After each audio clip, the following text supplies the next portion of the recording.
Good morning friends, నా పేరు వచ్చేసి గోపాల్ రెడ్డి. ఈరోజు మనం నేర్పుగా ఇతరులు చెప్పేది వినటం ఎలా. మీరు ఇతరులు చెప్పేది వినటంలో ఎంతగా ఆసక్తి ప్రదర్శిస్తారో అంతగా మీరు వారి అభిమానాన్ని చూరగొనగలుగుతారు.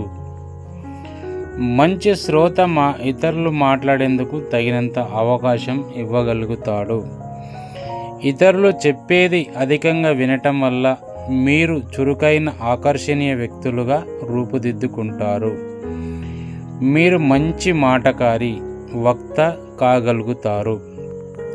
జీవితంలో మంచి శ్రోత కావటానికి కొన్ని అంశాలు దోహదం చేస్తాయి. ఇది అకస్మాత్తుగా వచ్చే విద్య కాదు. ఇందుకు 5 నియమాలు పాటించవలసి ఉంటుంది. మాట్లాడే వ్యక్తి పైన దృష్టి నిలపండి. చెవులతోనే కాదు, కళ్ళతోనూ వినటం అలవాటు చేసుకోండి. అవతల వ్యక్తులు మాట్లాడుతున్నంతసేపు వారిని అలా చూస్తూనే ఉండండి. మనం వినటానికి ఆసక్తిని ప్రదర్శిస్తున్నాం అంటే అతను చెప్పేది విలువైనది అన్న భావనను అతనికి కలిగిస్తున్నాం అన్నమాట.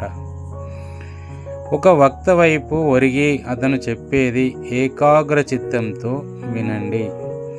ఒక్క పదం కూడా చేజారిపోవటానికి ఇష్టం లేదన్న చందంగా ప్రవర్తించండి. సాధారణంగా మనం విషయం పట్ల ఆసక్తి ఉన్నప్పుడు వక్త వైపు జరిగి మరి వింటాం. అదే నచ్చని విషయం అయితే దూరంగా వెళ్ళిపోతాం. మధ్య మధ్యలో ప్రశ్నలు సంధించండి. ఇలా చేయడం వల్ల మాట్లాడుతున్న వ్యక్తి మీరు వింటున్నారన్న విషయాన్ని గుర్తిస్తాడు. ప్రశ్నలు వేయటం అనేది ముఖస్థుతికి అనుసరించదగిన చక్కని వ్యూహం. ఈ ప్రశ్నలు అత్యంత సరళంగా ఉండాలి.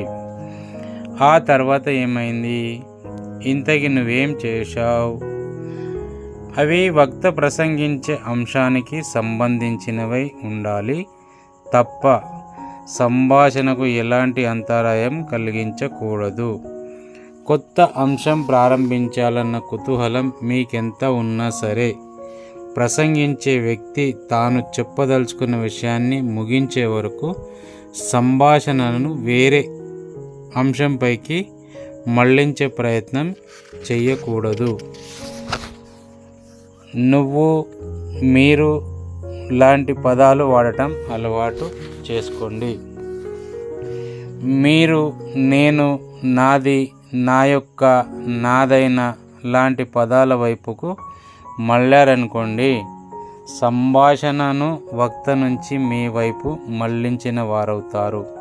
అప్పుడు అది వినటం ఎంత మాత్రం కాదు, కేవలం ప్రసంగించటం అవుతుందని గ్రహించండి.